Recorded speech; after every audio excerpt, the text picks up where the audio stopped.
अरफात जी, फ़िलहाल तो ना भाजपा के प्रति रोष में कोई कमी आ रही, बल्कि ये रोष बढ़ता जा रहा है। रोष में कमी तभी आएगी जब ग्राउंड लेवल पे लोगों को कुछ मिलेगा। अभी तक कोई ये कहें कि बीजेपी इस चीज़ का इंसाफ कर देगी तो बड़ी जल्दबाजी होगी इस तरीके का सोचना, क्योंकि लगातार 2014 से हम बीजेपी को ही देखते आ रहे हैं, चाहे वो केंद्र में चाहे वो राज्य में, प्रदेश में हमने बीजेपी को ही देखा, लेकिन हमारी ज़िंदगी में कोई ज़्यादा बदलाव नहीं आया। 2014 से पहले यही लोग हमारे साथ धरने पे भी बैठते थे, सड़कों पे भी उतरते थे, लेकिन अब ये सड़कों से भी गायब हैं और हमारे धरनों से भी गायब हैं। अब रैना जी तो 2-3 बार आए आपके प्रोटेस्ट में। देखिए, रविंदर रैना जी एक बार आए हैं, 2-3 बार नहीं, एक ही बार आए। अभी हम PHE chief engineer office Jammu में मौजूद हैं और हमारे साथ यहाँ पे रवि हंस जी हैं, इनकी पूरी टीम है, इनसे बातचीत करते हैं। रवि जी, कितने दिन हो चुके हैं आज प्रोटेस्ट पे? सबसे पहले तो न्यूज़ एयर इंडिया का बहुत बहुत धन्यवाद कि गरीब लोगों की आवाज़ इस अंधी, बहरी और गूंगी सरकार तक पहुंचाने का प्रयास कर रहे हैं। आज हमें 155 दिन लगातार धरना प्रदर्शन पे हो गए और इस बीच हमारी लगभग 20 से ज़्यादा टेबल टॉक्स हुई हैं, चाहे वो प्रिंसिपल सेक्रेटरी पीएचई हो, एडीसी जम्मू हो, डीसी जम्मू हो, डिविजनल कमिश्नर जम्मू हो, चीफ इंजीनियर हो, अलग अलग टेबल के ऊपर अलग अलग बातचीत, लेकिन सल्यूशन आज तक नहीं निकला। और स्पष्ट संदेश है हमारा एलजी प्रशासन के लिए कि हमें दोबारा मजबूर ना करें कि जैसे कंपनी बाग को 17 अक्टूबर को कंपनी बाग जब बंद हुआ तो मजबूरन एडमिनिस्ट्रेशन को हरकत में आना पड़ा और डिबकाम जम्मू ने एक वादा किया था कि मैं एक कमेटी बनवाऊंगा जिसमें लॉ डिपार्टमेंट होगा, फाइनेंस होगा, पीएचई होगा और जनरल एडमिनिस्ट्रेटिव डिपार्टमेंट होगा और इस मुद्दे का हल करेंगे। लेकिन आज 1 महीने से ज़्यादा समय बीत गया, आज तक उसके ऊपर भी कोई कार्रवाई जो नहीं हुई है। एक कमेटी डिबकाम की तरफ से बनाई गई है जो एडीसी रैंक के चेयरमैनशिप के अंडर बनाई गई है, तो उससे भी हमें कोई ज़्यादा बहुत बड़ी उम्मीद नज़र नहीं आ रही, क्योंकि उन्होंने कुछ डाटा कलेक्ट करने की बात की थी, लेकिन अभी तक वो डाटा भी उनका कलेक्ट नहीं हो पाया है। तो मुझे लग रहा है कि शायद सरकार ये समझ रही है कि इस मुद्दे को ज़्यादा लिंगरान किया जाएगा तो ये हट जाएंगे। तो हमारा स्पष्ट संदेश है, पॉलिसी नहीं तो घर वापसी नहीं। इसी के साथ एक कमेटी बीजेपी की तरफ से भी बनाई गई है, जिसके साथ आज 3 बजे हमारी मीटिंग होगी। और पिछले दिनों में देख रहा था, अभिनव शर्मा जी कह रहे थे 94 के बाद SRO 64 जो है वो इम्प्लीमेंट नहीं होता।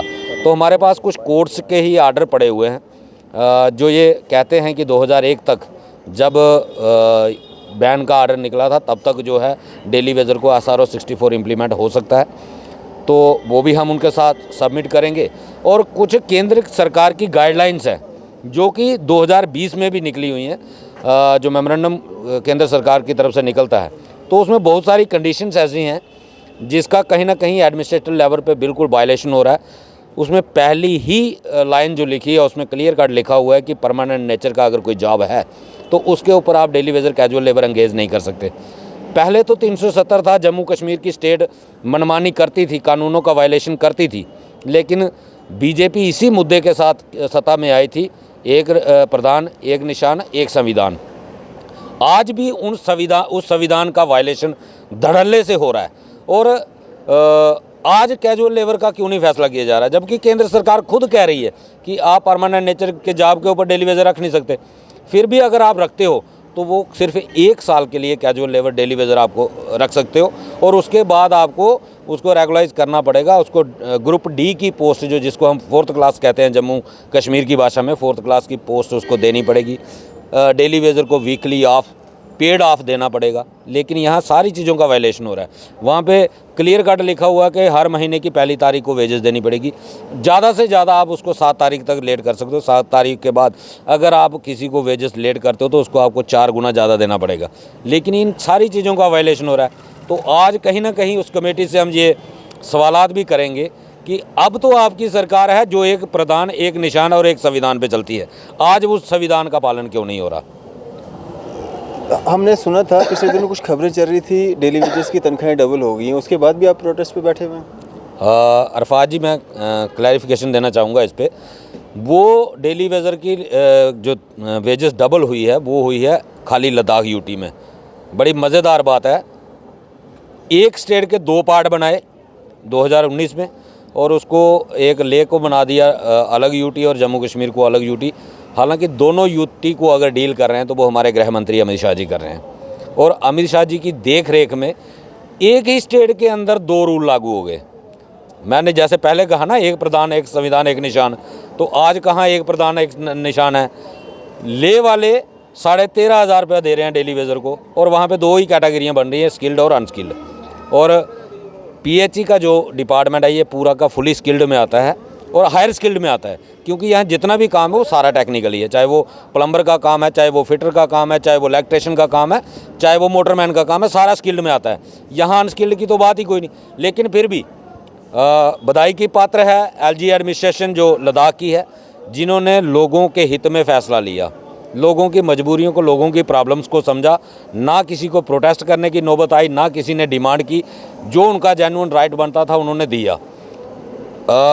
जो जम्मू कश्मीर की एडमिनिस्ट्रेशन, एलजी एडमिनिस्ट्रेशन है, 2 बार वादे करती है। एलजी साहब खुद 11 नवंबर 2020 को हमारे साथ वादा करते हैं कि डीडीसी इलेक्शन ख़त्म होने तो आपका रेगुलाइजेशन प्रोसेस शुरू हो जाएगा, वो भी नहीं हुआ। उसके बाद 10 सितंबर 2022 को कनक्लेव के अंदर ऑन मीडिया रिकॉर्ड कहते हैं, मैंने एक कमेटी गठित की हुई है जो इसी माह के अंत तक रिपोर्ट सबमिट करेगी कि डेली वेजर के लिए क्या फ़ैसला करना है। 2 महीने से ज़्यादा हो गया, लेकिन आज तक उसके ऊपर कोई उस बयान का भी कोई ग्राउंड लेवल पे कोई रिजल्ट नहीं निकला। इससे ये साबित होता है कि जम्मू कश्मीर का जो एलजी प्रशासन है वो सिर्फ़ और सिर्फ तवज्जो दे रहा है सड़कें बनाने के लिए, टनल बनाने के लिए, फ्लाईओवर बनाने के लिए, स्मार्ट सिटी बनाने के लिए। जम्मू में जो 30-30 सालों से सरकारी विभाग चला रहे हैं उनको 300 रुपया पर डे, और स्मार्ट सिटी के अंदर जो बाहर से हायर करके लेबर लाई हुई है उसको 1,000 रुपया। तो ये दिखाता है कि एलजी प्रशासन के जो अधिकारी यहाँ पे बैठे हुए हैं वो अपनी सही तरीके से ड्यूटी जो है वो परफॉर्म नहीं कर पा रहे। वो सिर्फ कुछ बिजनेसमैन घरानों को, कुछ कंपनियों को, उनको खुश करने में लगे हुए हैं, क्योंकि शायद कोई उनके साथ कोई अच्छा रिलेशन होगा। जम्मू की जनता से तो उन्हें कोई लेना देना है नहीं। रवि जी, भाजपा सरकार के प्रति रोष जो है वो कुछ कमी आई होगी उसमें, क्योंकि भाजपा के जितने भी नेता हैं जम्मू कश्मीर के, सब कह रहे हैं कि 3 महीने के बाद डेली वेजर पक्के होने जा रहे हैं। अरफात जी, फ़िलहाल तो ना भाजपा के प्रति रोष में कोई कमी आ रही, बल्कि ये रोष बढ़ता जा रहा है। रोष में कमी तभी आएगी जब ग्राउंड लेवल पे लोगों को कुछ मिलेगा। अभी तक कोई ये कहें कि बीजेपी इस चीज़ का इंसाफ कर देगी तो बड़ी जल्दबाजी होगी इस तरीके का सोचना, क्योंकि लगातार 2014 से हम बीजेपी को ही देखते आ रहे हैं, चाहे वो केंद्र में, चाहे वो राज्य में, प्रदेश में हमने बीजेपी को ही देखा, लेकिन हमारी ज़िंदगी में कोई ज़्यादा बदलाव नहीं आया। 2014 से पहले यही लोग हमारे साथ धरने पे भी बैठते थे, सड़कों पे भी उतरते थे, लेकिन अब ये सड़कों से भी गायब हैं और हमारे धरनों से भी गायब हैं। अब रैना जी तो 2-3 बार आए आपके प्रोटेस्ट में। देखिए, रविंदर रैना जी 1 बार आए हैं, 2-3 बार नहीं, 1 ही बार आए हैं। वो शायद मेरे ख्याल में अब 2 साल पूरे हो गए। 27 मार्च को 2021 को आए थे, तो रिज़ल्ट आउटपुट उसका भी कुछ नहीं निकला। कोशिश उन्होंने ज़रूर की, इतना ज़रूर कह सकता हूँ कि वो 2 बार एलजी हाउस हमें लेके गए, लेकिन हमें मिला कुछ नहीं। जब तक हमें मिलेगा नहीं तो तब तक हमारे लिए क्या है, क्योंकि केंद्र में सरकार इनकी है। हमारी 2 टुक बात है, अगर बीजेपी करवा सकती है। अब एक कमेटी बनाई गई है जिसको श्यामलाल जी को, जिसका चेयरमैन बनाया गया है, और वो इस मुद्दे को जानते भी हैं। अगर ये लोग अपना मैं तो ये कहूँगा डेली वेजर, अब डेली वेजर का मुद्दा नहीं रह गया है। अब ये इनकी प्रेस्टीज का सवाल है, इनकी जो साख है बीजेपी पार्टी की वो दांव पे लग चुकी है। अगर केंद्र में बीजेपी की सरकार है और बीजेपी ने कमेटी बनाई है डेली वेजर को इंसाफ दिलाने के लिए, और अगर वो कमेटी डेली वेजर को इंसाफ नहीं दिला सकी तो इसका मतलब ये है कि अगर ये अपनी सरकार रहते कुछ नहीं कर सकते तो फिर इनको वोट देने का मतलब क्या रह जाएगा। फिर इन फ्यूचर इनके ऊपर क्या भरोसा करेंगे। आज सब कुछ इनके हाथ में है। तो मुझे लगता है कि अगर ये सिंसेरली काम करेंगे तो इनको एलजी प्रशासन के ऊपर डिपेंड रहना ही नहीं चाहिए। ये सीधा केंद्र में चले जाएं, क्योंकि जो भी होगा वो केंद्र की डायरेक्शन पे होगा। तो ये सीधा चले जाएं केंद्र में कि इस मुद्दे का हल करना है, और अगर इनकी सुनवाई होती है केंद्र में, केंद्र वाले इनको कोई तवज्जो देते हैं तो फिर वो इनकी बात ज़रूर मानेंगे। और अगर इनकी बात नहीं मानते तो फिर मुझे लगता है कि शायद इनकी सुनवाई नहीं होगी। अब इनकी साख जो है वो दांव पे लग चुकी है। अब इन्होंने अपने लिए इस फैसले को करवाना ज़रूरी होगा। अगर ये इस फैसले को नहीं करवा पाए, डेली वेजर को इंसाफ नहीं दिलवा पाए, तो फिर शायद ये लोगों से वोट नहीं मांग पाएंगे। क्या ये सवाल भी आपके सामने रखा जा रहा है कि कौन बैकडोर एंट्री है, कौन सही मतलब हक से लगा है? फ़िलहाल तो जिसने भी आज तक हमारे साथ सवाल किया उसने दोबारा ये सवाल नहीं किया, क्योंकि हम उसको डॉक्यूमेंट्री बताते हैं कि ये है डॉक्यूमेंट, और अभी भी वो फाइल पड़ी हुई है, इसमें सारे डॉक्यूमेंट हैं जो ये साबित करते हैं कि हम बैकडोर नहीं हैं। बैकडोर किसी एक एडमिनिस्ट्रेटिव ने बोला तो सब ने उसी चीज़ को गांठ बांध ली कि बैकडोर है। भाई हमारे साथ बैठें, या आप हमें कन्विंस करो कि हम बैकडोर हैं, या हम आपको कन्विंस करेंगे कि हम बैकडोर नहीं हैं। एक आदमी कोई कहीं बैठ के स्टेटमेंट दे देता, उससे बैकडोर नहीं हो जाता। डॉक्यूमेंट ऑन रिकॉर्ड बोलता है, रिकॉर्ड में सब कुछ है। 2014 में एडमिनिस्ट्रेटिव सेक्रेटरीज जो थे उन्होंने लिखा हुआ है, कैबिनेट की सब कमेटी थी उन्होंने अथेंटिक किया हुआ है, फाइनेंस डिपार्टमेंट ने अथेंटिक किया हुआ है। अगर बैकडोर ही तो होते तो फिर SRO 520 क्यों बना? वो भी तो सरकार ने बनाया ना, उन्हीं चेयर के ऊपर लोग बैठे थे। चेहरा बदलने से कानून नहीं बदल जाते। आज एडमिनिस्ट्रेटिव लोग दूसरे आगे, इसका मतलब ये नहीं है कि जो उन्होंने पीछे किया सारा ही गलत किया है तो ये सही कर रहे हैं, ऐसा नहीं होता।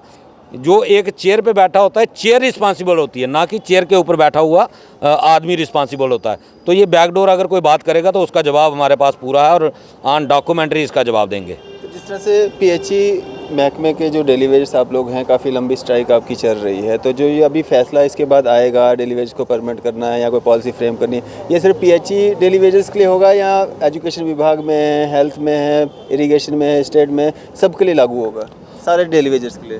देखिए, हम बात जो कर रहे हैं वो बात कर रहे हैं जो 2014 में 30 सितंबर को एक डॉक्यूमेंट्री तैयार हुई थी, जिसमें 3 फेज़ में परमानेंट करने का जिक्र किया गया था कैबिनेट सब कमेटी की तरफ से।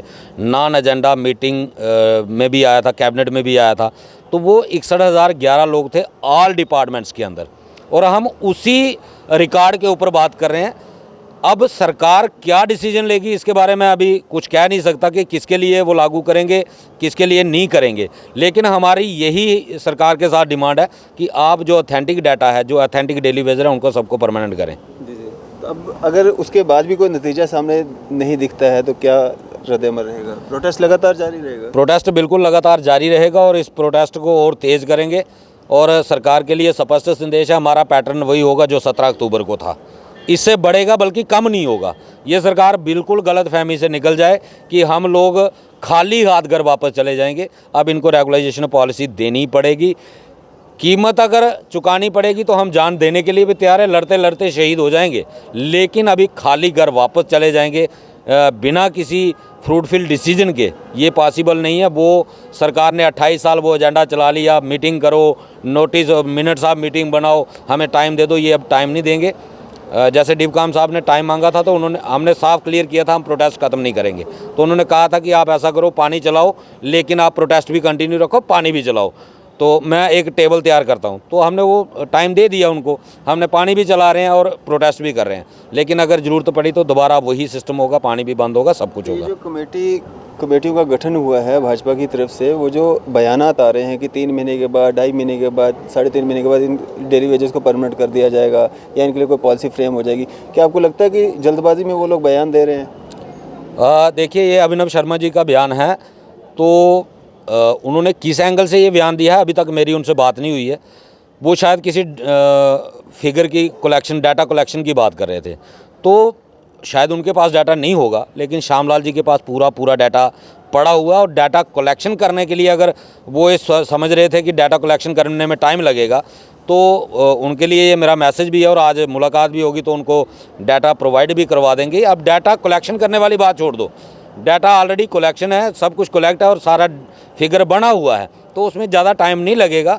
अब इनको सिर्फ एक रिपोर्ट अपनी बनानी है, जो जिस तरीके की शायद पार्टी ने मांगी होगी, तो उसके लिए डाटा आपके पास क्लियर है, कैबिनेट का अप्रूवल किया हुआ है, तो आप उसी को लेके सीधा चले जाएं, तो मुझे नहीं लगता कि ज़्यादा टाइम लगेगा।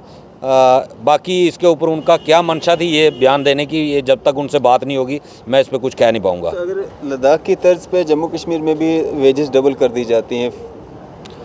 देखिए, हमारी डिमांड है रेगुलाइजेशन, क्योंकि 28 साल के बाद 13,500 वेजेस जो है वो जस्टिफाइड नहीं है। क्योंकि आप अगर प्राइवेट किसी दुकान पे भी काम करते हैं और 28 साल या 30 साल अगर आप काम करते हैं, तो वो भी आपको 30 से 40 हज़ार रुपये वेजेस देता है, सैलरी देता है और सारी फैसिलिटी भी देता है।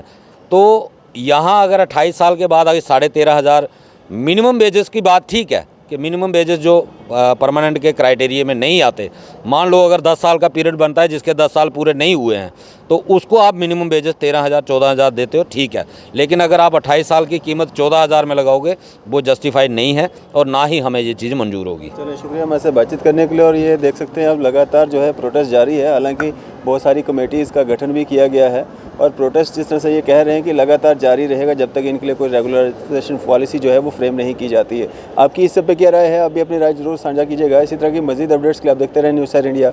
मैं अरफाज अहमद, कैमरामैन शाहनवाज के साथ।